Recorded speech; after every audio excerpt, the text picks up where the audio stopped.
time. It's AM 650 KGAB Radio. My name is Glenn Woods. Thanks for joining me. So it is that time again, election time, and candidates are coming and going inside and outside of the studio, which is why sitting right across from me is Mr. James Byrd. Who are you still? I forget. You were in the House of Representatives, right? Yes, I am. And you're still there. Okay. And I will be an elected representative till the end of the year. Okay. Now, he's running this time, though, for Secretary of State. So I guess my question is, if you don't get Secretary of State, are you keeping that old job?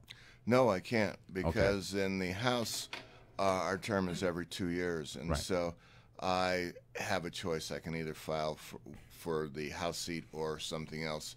But if I was in the Senate and I was in one of those special seats that are in the odd years for election, I could file for it, and if I lost, then I could retain my Senate seat. So there's the advantage of being in the Senate. Okay, so let's pretend just for a moment that in this election for Secretary of State, you didn't get the job. Are you back in politics somewhere? Are you doing something else? Where do you go from there then? This is the only thing that I have on my radar, actually. I'm not back in politics. I think it'll take a huge team of horses to drag me back. Right. This is really the retirement lap, if you will. Okay. The only thing I have on my radar is running for Secretary of State. Okay. Secretary of State office is not really a political office, even though they do have, elections Democrat, Republican, but really it's not a political office, is it? No, it's actually mostly administrative, and what they do is run some government and state functions that are necessary to businesses and actually carrying out elections. Okay. Now, Secretary of State does sit on some boards, right? Yes. Which are what boards? They sit on SLIB, sit on a finance board, another construction board, and let me see, there's a couple others that I just can't think of right off the top of my head. But the one that is, I guess, most influential is the SLIB, which is State Lands and Investments. Okay. Okay. Now, I know I asked you the last time you were here, but we got a review for those who didn't hear you. What would you say is the catalyst that made you want to take this job? Or something made you look at Secretary of State and say, I want that job? Well, one, that it is an open election, and two is because 10 years in the House of Representatives, I'm one of those people that believe that no matter how good you are, I still believe that you have a shelf life. Right. And so I think in the House, it's time for a newer person, come in with some fresh ideas. I'm not saying that my ideas were stale, but just some new ideas. And this is an opportunity that came up. It just came up at the right time. I was thinking one more election cycle. Okay. So it was the election cycle in my House seat or something else. And this has always had my interest in being in the top levels of state government. Okay, now we can say that you know how state government works because there you've been for 10 years. Obviously, you know how state government works. What else qualifies you for the job? Well, background outside of state government, I am a senior network engineer in computers, and so that particular expertise dovetails right into where we're going with our voting machine problems. And it's not really a problem. What we have is a great set of voting machines across the state. The problem is that fleet of voting machines is 18 years old. And so it has reached its end of life, and so it's going to need replacement. And what in case you've been asleep and under a rock, we have some problems with some bad actors out there from foreign countries and other things. We cannot have a blind eye just because we're in Wyoming that we're immune to this. Right. So in our choice of our next systems, we need some things that these systems will do for us. One is keep a printed paper trail for every vote that's cast. I would prefer that they be electronic and computerized, which brings us into that, okay, so how do we secure these systems? And this is where my expertise as a computer person, a network engineer doing security for 15 years in the computer business and laying out networks, comes into play. I actually understand how these things dovetail together. Well, go ahead. I'm sorry. One of my other areas of expertise is I come out of the oil business. I used to do oil and gas exploration as a geophysicist. So understanding how that industry works, I mean, that was my fun job. I really did love the oil and gas business.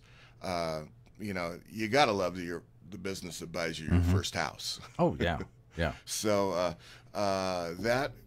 because we are in the energy business in Wyoming, and we're in the technical business, that qualifies me to understand how oil and gas works, how we do the exploration, how we do the production. Right now, I currently consult on some post-production water projects in oil and gas.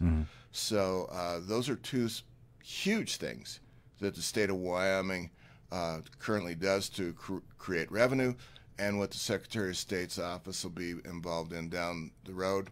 I also own my own small business, which is a dry cleaning business, which all of those things that a business needs to do to work within the state apparatus. So that's hands-on for me. I'm not some guy who sits in an office setting and has never got his fingernails dirty working, you know, inside some office setting.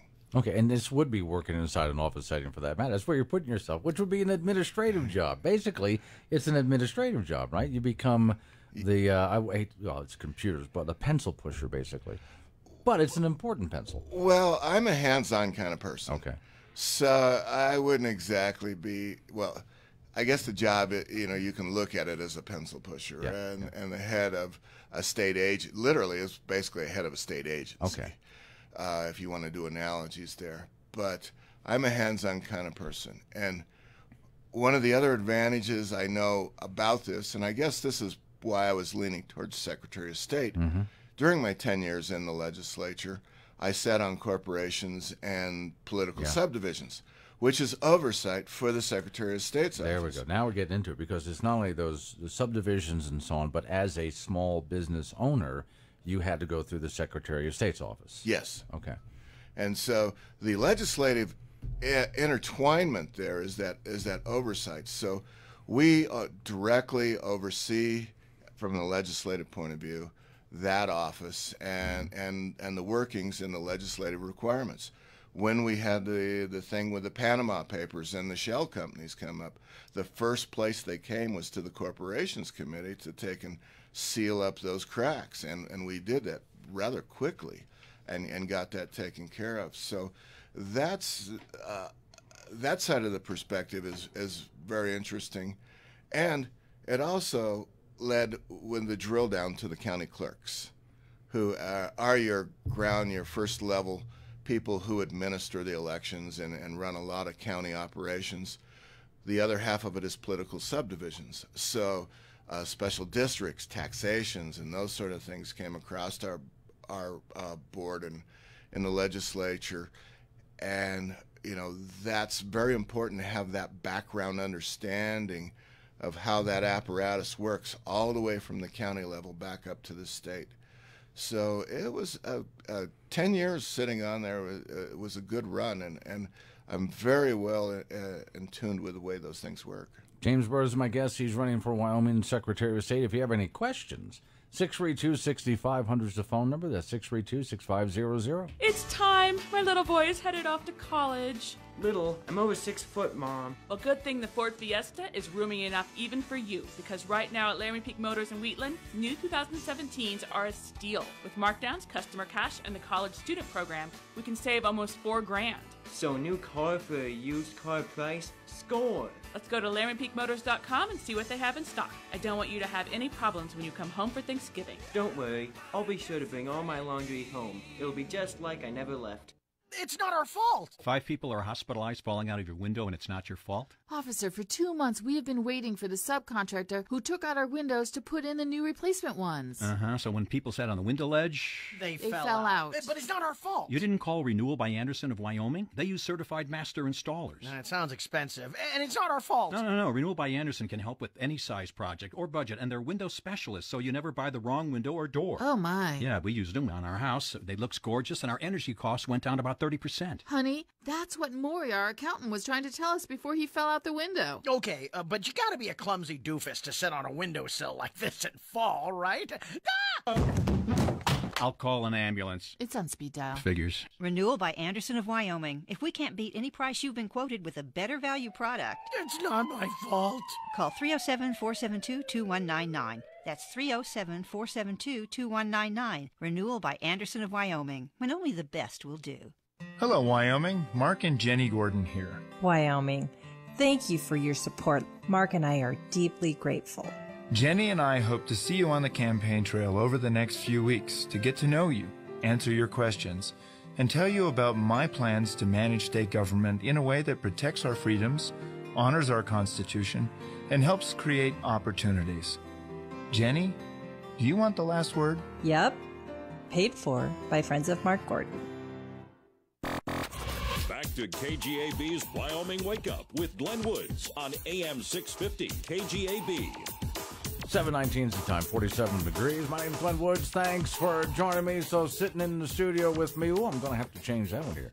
I have something written down wrong. James Byrd is candidate for Wyoming Secretary of State. He's in the studio with me, and we were talking just a moment ago about with some of the people that you've met over the years, including a lady that I thought was just really dear, which was Sue Wallace, and I miss her. I mean, because she died suddenly, and her husband shortly after that as well. But that's a woman that I thought was nothing but an asset to our community. Oh, I love Sue Wallace, and actually, I remember the first time I met Sue Wallace was back when she was a graduate student over in Laramie, running the horse program for the cathedral over there in Laramie, and we got to talking, and she needed some help on a trip where she was taking some kids up into the Sierra Madre near up above Centennial, and so I offered to go up there and with them and be kind of a horse wrangler. And you know, interesting thing is when you get out of that practice, I used to do that a little bit as a kid, go out on some friends' ranches, but got up there. The funny story was myself being the science guy from the tech part of the university, the geology and geophysics lab and everything.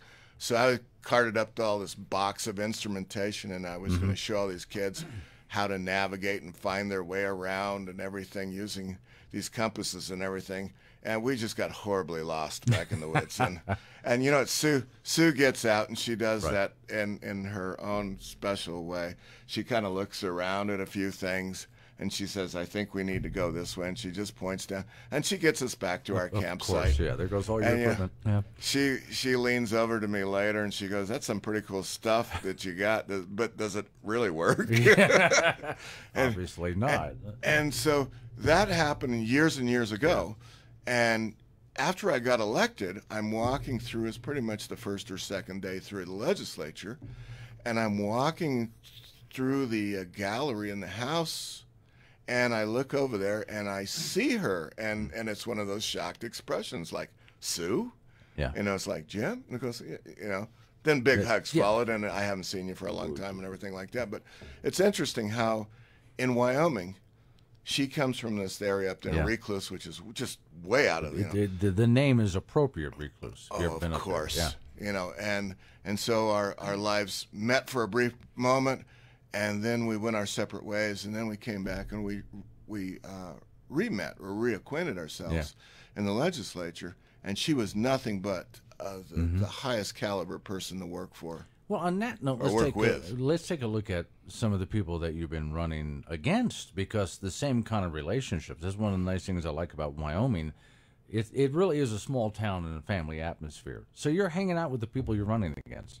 I am. You know, for the most part, we do elections, I think, the way they're intended to be. You know, the guy living down the street, he's like you said, it's not that I don't like you, I just want your job. Yeah. And so if you take it in that context, it's really kind of a /job interview. The one who's most qualified can put together the best face on things.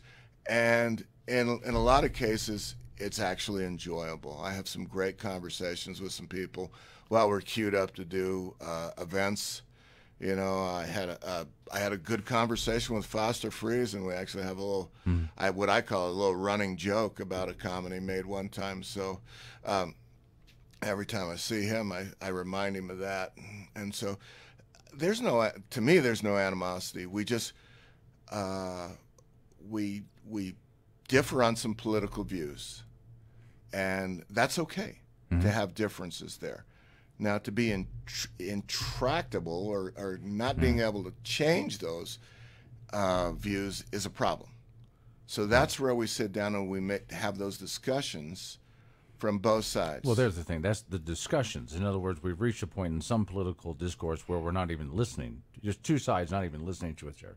They're shouting at each other now. So James Byrd, he's running for Secretary of State in the state of Wyoming, and you've been meeting people all over the state. In order to get a job like this, you got to travel. You got to wear out a set of tires.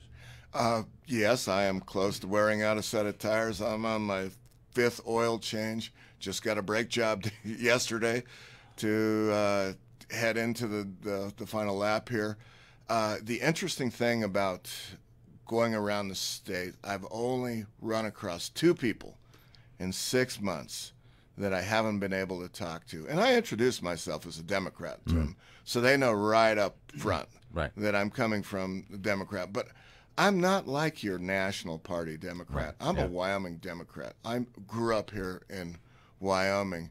And so one of those things is I love to hear a lot of people, who are running for office say, I'm a conservative running on conservative values. Yeah. Well, we're all there in Wyoming. Okay, we're all 2 or 3 clicks to the right in the conservative area. Even the bulk of the Democrats are there. So you're just iterating something that we all are. I even came across a comment from Governor Friedenthal that he said if he ever went to some place like Massachusetts or New York or New Jersey, he would have to join the Republican Party because he doesn't understand the Democrats out there. I have family who live in Springfield. Yeah. And I went back a couple years ago to visit them. And we were talking some politics at one of the family dinners. And they told me that I was right of their Republicans that were elected there. So there you go. There's a Wyoming Republican for you. So, okay. If you were to take the office of Wyoming Secretary of State, is there anything you would do differently than the current Secretary of State? Do you have your own, let's say, management style, you will? No. I'm a good study and learner of what works. And right now, the Secretary of State's office is one of those government agencies that is working and working very well. Now, what I would do is dive in to find out why it works as well as it does, so that can be documented. Because if there's a little magic formula or a way that they do process there, because that's what we're looking for, basically in government all the way across the board, is efficiencies. So, and they're very efficient inside the Secretary of State's office now. With they have a very small budget, and their revenues are just way off the top of the chart for what they cost us.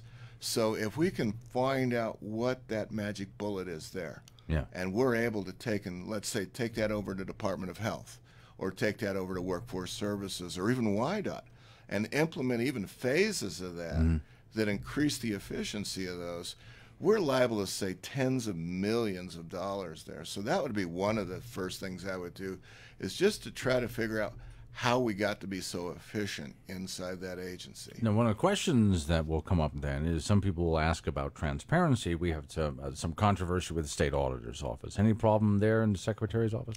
I believe that everything that we do in state government, we work for the people. So everything that we do outside of personnel papers and those things that are actually covered by HIPAA and I guess, let me see, FERPA, or I think the federal regulations on that, those are the only things that should be confidential. When we're moving money or we're making policy, that should be done totally in the light of day. And so I would be one who would, in those areas where we can do that. Now, I believe that maybe in the elections area, that there may be some things that we need to do that require not so much sunshine in there. And the first thing that comes to mind is the designing of the election process. How we're going to manage the data side of an election should be secured information, because that will keep those people who want to interfere with our elections, that will keep them at bay, at least keep them guessing while we move that. So there are a few minor things, but I really do believe operating with open transparency to just everything we do would be the way, and that's the way I would run the office. James Byrd is a candidate for Wyoming Secretary of State. He's in studio with me for another couple of minutes.